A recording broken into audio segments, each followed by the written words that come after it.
Hi, this is Ron Ovitt, Mr. Change Agent, and today we're going to be talking again about our change blueprint. And our change blueprint has different elements in it, and today we're going to talk about do, don't, and desire. Do, don't, and desire. Our change blueprint has 9 different elements into it because change is hard. Change takes time. And I've explained this a lot, and I tend to do it in each video, but until we get to understand it, I think it's important. And that is, you have a continuum here.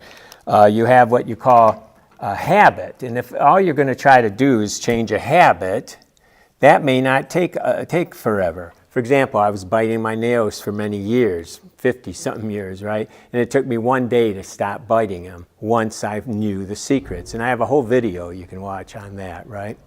And how to change that. But I work with people in addictions, and that takes more. And so you have a habit. You have what I call an urge, but then you also have a craving. And these cravings get hard. And so the farther you are on this continuum, the more you need knowledge, skills, and time. You need a lot more things on here. And so the farther you go down here, right, the higher you go here. Now here's the secret. I can't help where you are on here. And I don't mean that in a disrespectful way. I mean that you have to recognize where you are. And you may think that's easy, but it's not. Deep in your heart you do, but we don't want to admit that. Denial is huge when it comes to cravings and addictions. It's what they call cognitive dissonance. No one wants to think something about themselves, that's negative, right? But if we're not honest, we can't get help. And so here's the thing. I can't help where you are. I'd rather you say, Ron, I'm way over here. I'm just full-blown addict. Because here's the secret. I can help you where you are. I can't help where you are, but I can help you where you are. And these principles will work only if you realize it and you're willing to do this, put more time, knowledge, and skills. And so that's what these videos are about. I have a whole bunch of them. I have webinars. We have a 1-year class because this stuff takes time, right? I'm a recovery coach. I work with some people 5 years. Doesn't mean that they're out there relapsing all the time. It's just these things are deeply rooted in us. Many times we regulate, we medicate to regulate our emotions.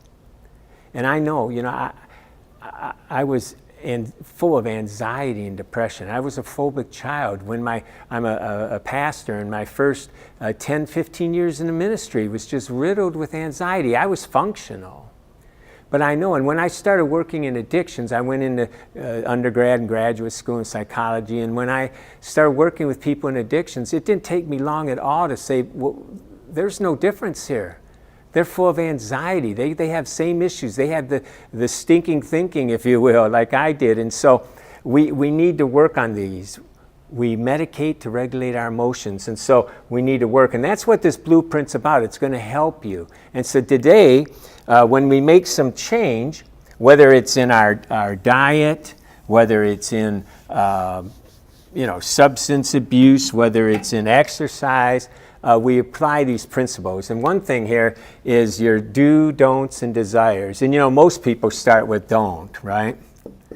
We tend to have a bias toward negativity. And so they go ahead and we emphasize, don't hang around with, and you've heard this one probably, people, places, things. And what you'll find is that in any habit, you'll have a lot of secondary habits, right? It's not just the fact that maybe you want to change a sugar addiction. It's what you eat. You might not be tempted with one thing, but man, bring in that certain donut, man, and you just melt. You know what I mean? And so you have, it's what you eat, it's where you eat, it's who you eat with, it's when you eat, it's what you're thinking when you eat, it's what you're thinking after you eat, it's what you're feeling before you eat, it's what you're feeling after you eat. See, all those things need to be taken into account. And so this don't list can get pretty big, but if that's all we had, it's not going to happen. It's important that we do the don'ts, but it's also important that we do do the do's. How's that? That we do the do's. You know, what do you want to do? And we know research has shown that when we start off with something more positive and rewarding, it goes farther. It goes farther. And so we know that the do is important. What is it that you want to do? Because here's the key.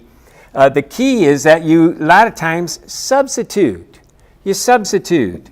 And so when you substitute something, for example, when I quit sugar, I decided to quit sugar, but, you know, I like chocolate. And they make sugarless, you know, chocolate sometimes. So I don't eat a lot of it, but I have a little bit in my drawer, and every once in a while I'll take one. You know, I didn't just decide to be the Grinch, you know, who stole sugar, you know, and sweet tasting things. There's a lot of things you can substitute today, and it's exciting. So substitution. And another one is minimum. What is your minimum? That will save you. When I was running, I ran for like 35 years. When I was running, a lot of times, you know, if you get sick, like in the winter, I'd run outside and I'd get a little sick. I still wanted to run. But I knew I couldn't be doing no 5 miles that day, so I set a minimum. I said, you know, I want to at least run a quarter mile. I ran at a track, and I knew I could, heck, if I was, you know, unless I had a broken leg, I could make one lap. But what I found is once I got there, I'd probably raise that minimum to 3. But I set a minimum, and that's important. Because what's important in any change, in anything you're going to do, is the consistency. It needs to be done all the time. And we talked about this in our goal. You might want to go back and look at that video on goals. And I talk in there about how we need to set these micro goals, make them smaller sometimes. And so, you know, resolutions are about do's, and you know how good those work, right? So we need to set minimums, substitutions, you know, that we need to make, and then we need to be consistent, do it every day. But here's a real key, and one that a lot of people don't really talk about when they're talking about change. You know, you can just grit it out. You know, there's a whole book on grit, you know, and we can use grit, and grit is important. You know, we got to just tough it out sometimes. But really, desire is what motivates us, isn't it? Desire. I mean, we do things because of the rewards it gives us, the desires. And each one of us have what I call core yearnings. And they were in us, you know, as a child. You know, we have different core yearnings. What would some of these be? Well, for example, to belong, right? To have that sense of belonging. That's an important yearning. We want to belong. And we want to be, you know, significant. We want to know. And in the biblical sense of that word, it's an experiential knowledge. We want to know what? That we're loved unconditionally. You know, this was one of the hardest things for me to really learn. And here I was telling everyone how God loved them, right? And I would go on and not even believe it myself. It wasn't about God, it was about the fact that I didn't feel lovable. And so we want to look at these core yearnings and what is it that we desire. And this is where mind skills, I have a whole webinar on mind skills that will get into that will help us. That will help us learn a little bit more of how can we take these desires and start visualizing and let them move. So it's important that we know what we don't want to do, what we want to do, and then what do we really desire. And if we put all those together, that will help us make significant change. You can learn more about this on our webinar when we go into the whole change blueprint. And I have other videos you can watch as well. This is Ron Ovitt, Mr. Change Agent. You can find out more at empowerforliving.com.